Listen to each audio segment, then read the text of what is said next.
In today's episode, we are talking all about higher education's shift towards test option admissions. These shifts are intended to level the playing field for applicants. So, our experts are here to tell you everything you need to know in case you are moving towards holistic admissions or you're already in it and maybe there are some pieces of advice that will work for you. Let's talk about holistic success.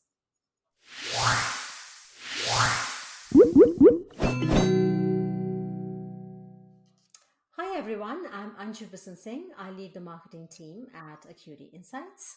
Our guests today are Dr. Kelly Dore, who is the VP of Science and Innovation at Acuity. She's also the co-founder of Acuity Insights. And also Dr. Alex MacIntosh, who is a scientist and a senior manager on our research team. Kelly is also an adjunct professor at McMaster University, and she's an international speaker and thought leader in holistic success in education. Welcome, Kelly and Alex. Thanks, Anju, for having us. Alex, I'm looking forward to this conversation. Yeah, happy to be here. Great. Okay. So great to have both of you on the show, and let's get started. So, Kelly, my first question is to you. Let's just start with a level set. What are test optional admissions, and how common is this practice right now? Right. That's a great question, Anju, because this is something it's relatively new to higher ed. It's getting a lot of conversation. People are talking about it and trying to figure it out. So there's sort of three different ways schools have labeled themselves. And I think it's helpful to unpack each of them. So test optional is exactly what it sounds like. A school is willing to consider whether it's an SAT or ACT or other academic standardized test if an applicant wants to submit it. That's something that they'll consider as part of their application process.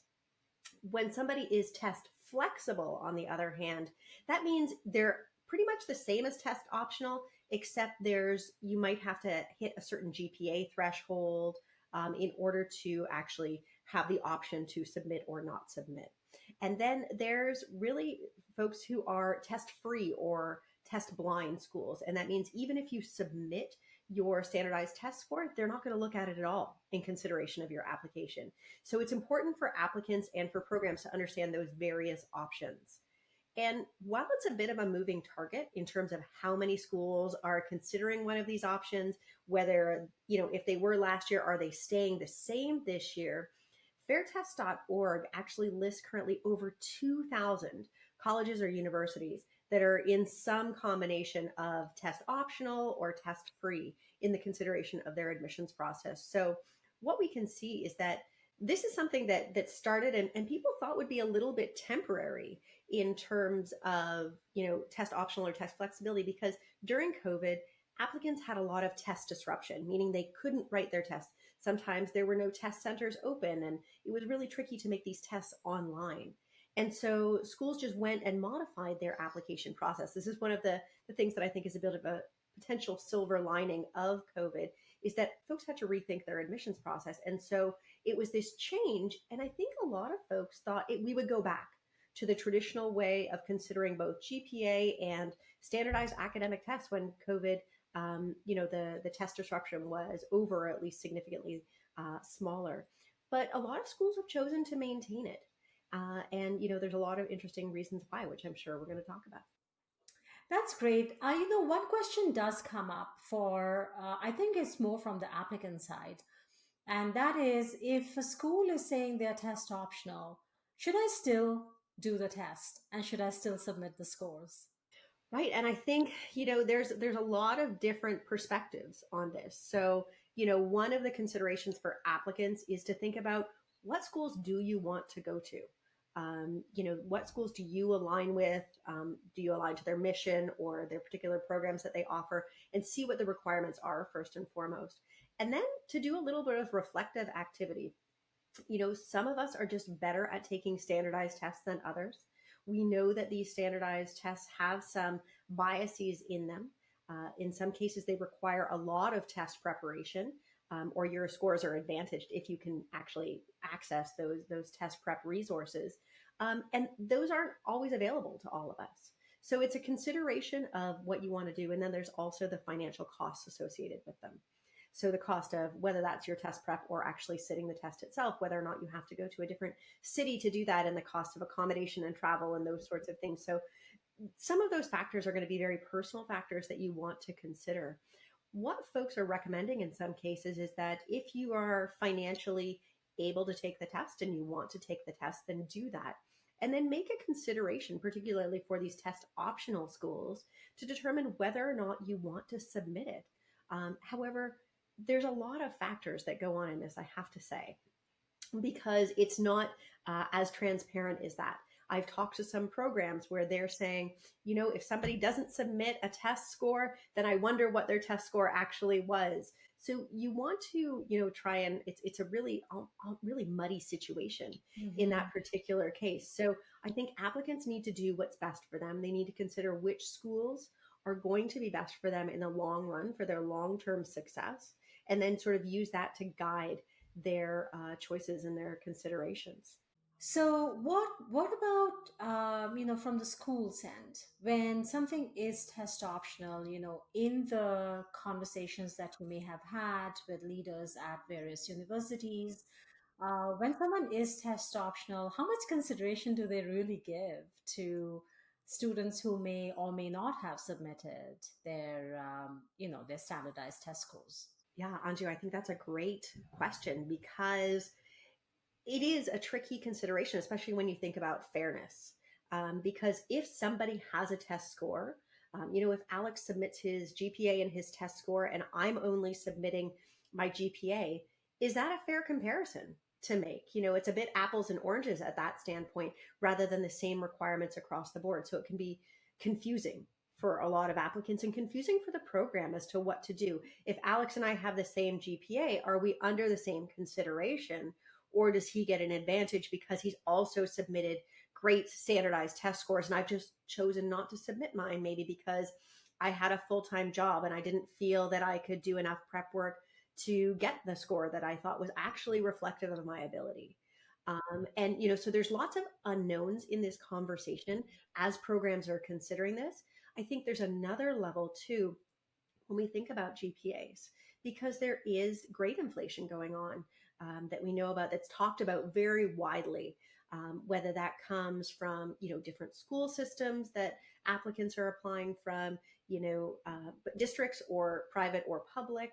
I think there's a lot of different considerations that happen and what the actual GPA is reflective of. And so schools are actually spending a lot more time thinking about what is this GPA? What does it mean? Where is it coming from? What courses were taken? Were people retaking courses to try and improve their GPA? They're trying to dig into this. So I would say in some cases, programs and schools are having to do a little bit more legwork on the GPA side of thing to actually say, if this becomes the data point that I'm going to rely on significantly, how do I ensure its accuracy? How do I ensure that we're level setting? Whereas when you're using a standardized test, even though there are biases associated with it and things like that, it did make it a little bit easier for schools to know that there was a level comparison, the exception of the biases. So I think it's a whole bunch of considerations schools have to make right now. And Kelly, that reliance or renewed investigation in GPA actually speaks a lot to what you see called as contextualized holistic admissions, and that's considering the applicant's grade point average or their standardized test for that matter in relation to others at their school or in their neighborhood. So showing them if you're in the top 10% in your area. So it helps within that contextualization. And this type of movement has been shown to help increase the diversity in terms of socioeconomic status and privilege that individuals have had. It also makes you more likely to admit low SES students. And, there's tools like that, thankfully now, like College Board's Landscape and different SCD scales that can facilitate this more reliably across programs. And these types of metrics, being top 10% of your class, for example, are relatively indicative of someone's success in program downstream, Mm-hmm. even though it's not a nationalized comparison, right? It's not a national benchmark, but it Right. still has value in terms of academic aptitude, not baseline knowledge or test prep ability, right? Yeah, very interesting. So that means that, as we go more test optional, maybe that whole system of the top 10 becomes a lot more relevant, beyond the states that it has been quite prevalent in. So, with all of this murkiness, as you rightly said, around this paradigm, what are some of the advantages? Yeah, absolutely. Well, there's a reason that folks have maintained test optional or test blind behaviors well after sort of the disruption of test centers have existed, and it's because they see a dramatic change in what they're able to get in terms of their applicant diversity because of the significant biases associated with these standardized tests. What we knew is that it narrowed the pathway for applicants to access higher education in a wide variety of different formats. And so by removing some of those barriers associated with the standardized test, what they saw is an influx of folks from different backgrounds, different perspectives, who may not have had that standardized test score cut off, but may meet other standards that they have, like their GPA, as Alex was talking about, may still be exceptional, top 10%, top 20% of their classes, which demonstrate excellence overall. I think the other thing that programs are considering is, just the cost barriers associated with the tests. It's a really interesting phenomenon because what we know is that if we just take the SAT, ACT, for example, there was so much of high school behavior where there was teaching to the test, where high school Mhm. was prepping folks for the SAT and the ACT, Right. but it wasn't necessarily the core content that would help folks long term. So it's a consideration that is this going to shift a little bit the opportunity to really focus on what's going to help with long term success. I think other things that have influenced it is, that opportunity for programs, as we talked about, to be reflective of their admissions process. Think about, am I doing an admissions process that's aligned to my mission, that's supporting the diverse pathways that I want to enable to get into my programs, that is really aligning to what I think is going to help students succeed at the end of the day in my program. And one of the things that they're noticing is that sometimes those standardized tests didn't add a ton of information in terms of predictive power down the road. And so that they were sort of saying, if it doesn't add a lot, it's an additional barrier. Is this something that is, long term going to be the right solution for my program to meet our mission to, bring folks in who are really going to serve our community? And so some of the advantages I see is that, it gives programs this opportunity to really reflect what is a mission focused admission process for us. It gives high schools or, other preparatory groups the chance to sort of say, instead of just teaching to the test, what are the things that we want our learners to know to help them succeed long term?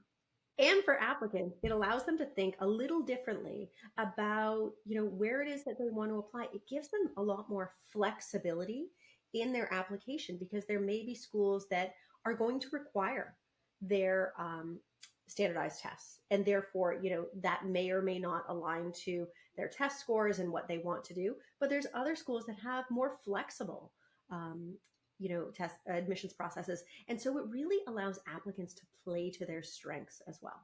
All right. So, Alex, we will now turn our attention to you. Kelly covered the advantages. What, in your opinion, are some of the disadvantages?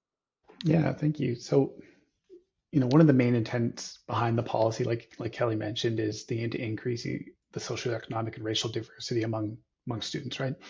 And the idea behind it is sound, but it doesn't automatically do that. In some cases it works, in some cases it doesn't. So there's mixed evidence we find in the literature about it and towards achieving this goals. There's studies that report no changes in the share of students who come from low income or minority backgrounds. And then there's studies that report 3 to 10% increases in enrollment. So when it works, it's great. Whether it lasts for 1 or 2 years after that policy may be more of a strategic or political question. So we're going to find out in coming years. But really, I think that this policy being implemented, regardless of if it's implemented or not, it needs thoughtful consideration and adjustment to the process, depending on if you're public or private, depending on if you're selective or not as selective, the region, the competition you have within the region with other programs. All of these things influence how you integrate this policy and ultimately whether or not you're going to see that goal, maybe regardless of whether you choose to do it or not, right? So we know that we see a lower proportion of first generation and underrepresented applicants submitting their scores through the Common App. We can see that. So, if the goal is to broaden the applicant pool and you want to make sure that everyone has a chance to be seen, if that's, part of the mission and part of the philosophy in the program's admissions process, how do you as a program address that strategic component from the applicant side? If you as a program know or don't know who has access to be able to do the test prep, to be able to submit, then how do you ensure fairness for those who actually don't have access and can't do it versus those who choose not to? And what do you do within your process to facilitate that or to highlight those individuals? So that's one of the main things I wanted to highlight. The other thing is that most research on this is focused on the transition from high school to undergrad, right? We're starting to see more and more of this in graduate programs as well, and maybe most notably in the abandonment of the GRE, and recent proposals to eliminate the LSAT or other standardized tests for law school. But there may be a reasonable rationale for a standardized test in an admissions process. If there's a strong requirement for specific domain knowledge at the very beginning of the program, right? That might be one reason, as opposed to just general academic ability, and where a test predicts success to in-program to the profession.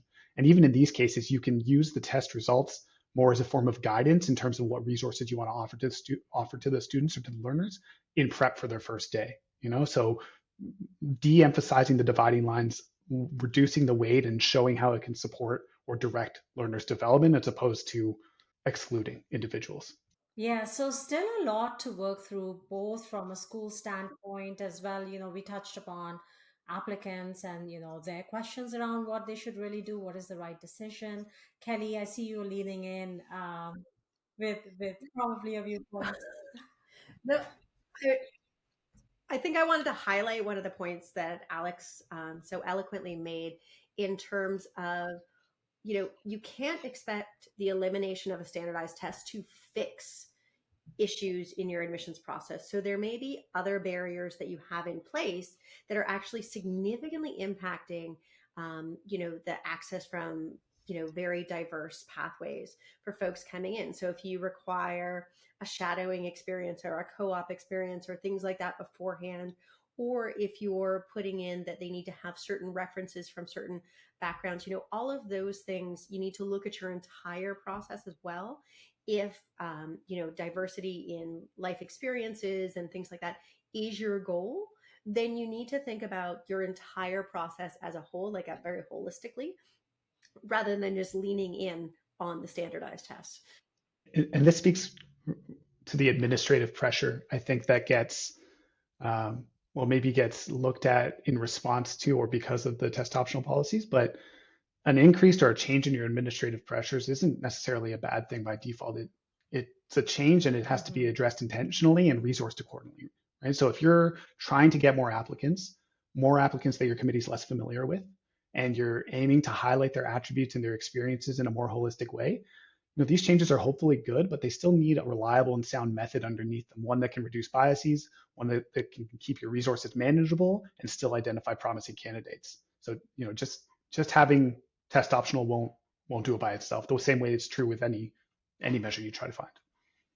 Yeah, and whether it's reference letters or personal statements or whatever, and even those come with certain biases. So I think to be thinking, when you're thinking holistic, there's a resource issue, which is like, how many of these are you going to be able to have the capacity to deep dive into? But then the other part of it is like, how reliable and how valid are they? And something Lyndall and I spoke about on one of the webinars that we did that we can link in the show notes, Anju, is this need to really think about how your admissions and your recruitment processes are linked together. Because if you're removing barriers or attempting to remove barriers in your admissions process, but you're not very transparent about it and don't talk about it in your recruitment, you're still not going to get folks, knowing that they are eligible to apply or that they can apply, that, they'd be somebody under consideration. So making sure you're very transparent, because what we see from, applicants trying to like go through websites, trying to find different sources, make sure your information for your program's up to date. All right. So Alex, my next question is also to you, but obviously, Kelly, please weigh in. And that is those that actually are considering these disadvantages and would like to take an alternative path, but would still like to improve the admissions process, what would be your advice to them? Yeah, whether or not you're doing test optional, I think the most important thing is providing multiple ways of assessing applicants. And this is true for academic preparedness, for personal attributes and experiences alike. That's the core of holistic admissions, right? So academically, there's a number of ways to go about this beyond traditional raw GPA and standardized test scores. You can think about it from a benchmarking perspective, right? So for benchmarking general knowledge, you might consider adopting test flexible strategies where you can include the SAT or the ACT, for example, and then on top of that, de-emphasize small differences in performance, right? That may not be predictive of success. You can pool these individuals into, high scoring, medium scoring, low scoring, or high, medium, low risk, or however you want to set it up based off of your previous knowledge of student performance, right? And you can do this while lowering these weights and lowering the emphasis on it may also reduce students' incentives to overinvest and over-prepare on prepping for the test instead of prepping for your knowledge and for your future, right? The other way to do this from the academic sense is the contextualized admissions that we spoke about there, where you're looking at grade point average in the context of the individual's upbringing, individual in the school that they had. Doing so can make it more likely to admit low SES individuals, like I added. And those, these are types of ways of understanding someone's academic preparedness without putting too much weight on it, right? And that's just the academic side. So in terms of personal attributes, personal qualities, the interest in their skills, these also need to be evaluated in many different ways. Like you're mentioning, things like personal statements, CVs, letters of recommendation, while they're somewhat individualized now, somewhat less now, they come with their own set of biases and limitations. And things like situational judgment tests like Casper, open response ones in particular, can be much more reliable in terms of gauging someone's ability to interpret and effectively navigate social dilemmas with more nuance. And of course, having a well-structured interview like an MMI, if your program has the capacity to do this, is always extremely valuable. So these things together make up multiple sources of information that really build a more complete picture and is the foundation for holistic review, right? And making sure that you line up the support to do it is just as important. On top of setting up your admissions process, the support for those individuals is in my opinion, just as important, because admission is not access, right? Like, let's say all of these changes you do work, you get the diverse applicants, you have more disadvantaged learners, more diversity throughout your program. You also want to make sure that you have the educational and the personal supports, the scholarships, the funding, the networking, the mentorship, and all that structure to go with it. So once you get your system working, can you support those people so that they're successful? And turn good holistic review of applicants into good holistic success for your learners. So, Alex, we all smiled when you said, the personal statements are not as individualized now as they may have been before. What did you mean by that? So with the advent of ChatGPT and generative AI, right, there's a number of resources now that people can use, which in a sense can be good in a way, because the people who have traditionally have had a lot of help building these statements, right? Yes. They still have that help, but also people who didn't have help before can get a bit more access. So what it does in one sense is regularize the individualized personal statement, if you will. And so there's a lot of work that has to go into understanding the degree to which someone wrote it themselves or tweaked it, and even how personal writing in education is reflected or understood needs reevaluation here. So are you citing the fact that you used ChatGPT for your reference letter or for your personal statement? You might, and it might be okay, but all that has to be considered now. Yes, Kelly, anything to add to that? Yeah, I think Alex said it very eloquently.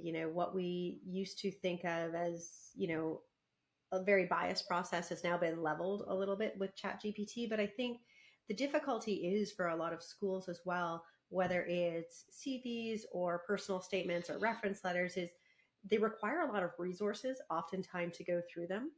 The thousands of applicants that apply for many programs, with a centralized admissions process or a program trying to, do the nuance piece on their own, they don't have the faculty or staff to look at it that way. So this holistic approach can feel very, very daunting. And so it's important consideration to think about, your own resources as a program as you're thinking about this, as you're considering what you want to do as a program. How do you do that within the resources that you have?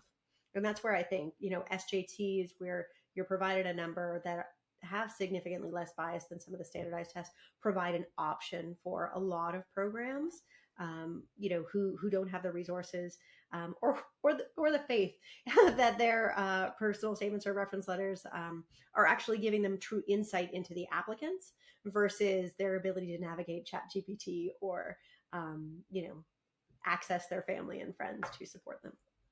Yeah, and there are studies that show, and I think this was prior to generative AI, that also show a positive correlation between, an income level and your success with your personal statements and reference letters, etc., right? And your standardized testing, yeah. And your standardized testing. So, And it's important also, if we really want to take the applicant's perspective for a second, to understand the impact in the preparatory time that goes into both the academic tests, the standardized academic tests, and even personal statements. I was reading, literature that cites days or in some cases weeks yes. to actually write those personal statements that are crafted. Maybe less now with Chat GPT, but maybe more because you sort of get this standardized output and you have to personalize it. And so there's a big lift that, we talked about the program resources, but the applicant resources to really ensure that, if they're applying to multiple schools, how does that look and what is the impact in terms of their resources as well? Yes, absolutely. For those of us that have had kids go through university, we know how much time has been spent, i.e., me. Mhm. Uh, so if I start adding up all the hours, it's a lot of time. It's a lot of anxiety as well. All right, so we're coming to the close of this episode. But before we wrap up, I wanted to see if you had one piece of advice for schools that are either test optional or going test optional. What would that be? Kelly, we'll start with you. I think I would probably have them consider what data points are really important for their mission and for their students to be successful in program and in graduation. So if that includes a standardized data point from a standardized academic test, then understand why that's additive or incremental to their holistic process overall, or if it's not. I would also encourage these schools to be very transparent about the decision that they make. um, I think it can be really confusing for applicants. I'm probably a fan of either removing the test or keeping the test in versus this test optional, because I think that's a really difficult place for both programs and applicants to be. Maybe that was two pieces of advice. Sorry. No, that's great. I asked for one, but please feel free to offer more advice. It's always useful, right? It's useful. It's not a simple thing for any university or school to go down this path. So the more points of view they can get, the better. Alex. With test optional, you're definitely getting into a new game, and the rules of this game are not clear. I think for me, in terms of recommendations or advice, the biggest thing I would stress is to, within your committee, building the culture of, I'll call it understanding. So being flexible in terms of how you evaluate if your system is working and being comfortable tweaking it, and Hmm. I guess fundamental to that is understanding the qualities and that you're trying to address and the mechanisms by which you're addressing them. So if you, as a committee of 1, 2, 10 people, whatever it is, know and can be on the same page about what type of people you're looking for and what those experiences and attributes look like, then picking the measure comes a lot easier, I think. And tweaking it year over year comes a lot easier. So when a new change like this happens, or whatever the next test optional thing is, you can deal with it strongly. Yes, absolutely. It is a complex topic, and it obviously will take some time to really get the process to a point where everyone's feeling comfortable. By which time maybe there'll be another development that And will and there will require. be, there always will be. yes, will require a further evaluation of the process. So, thank you both, Alex and Kelly, for sharing your thoughts on this, complex and very important issue for both. It's not an issue, but it's a situation that we're in for both universities as well as the applicants. And hope everyone enjoyed this episode, and we'll catch you next time. Thank you so much.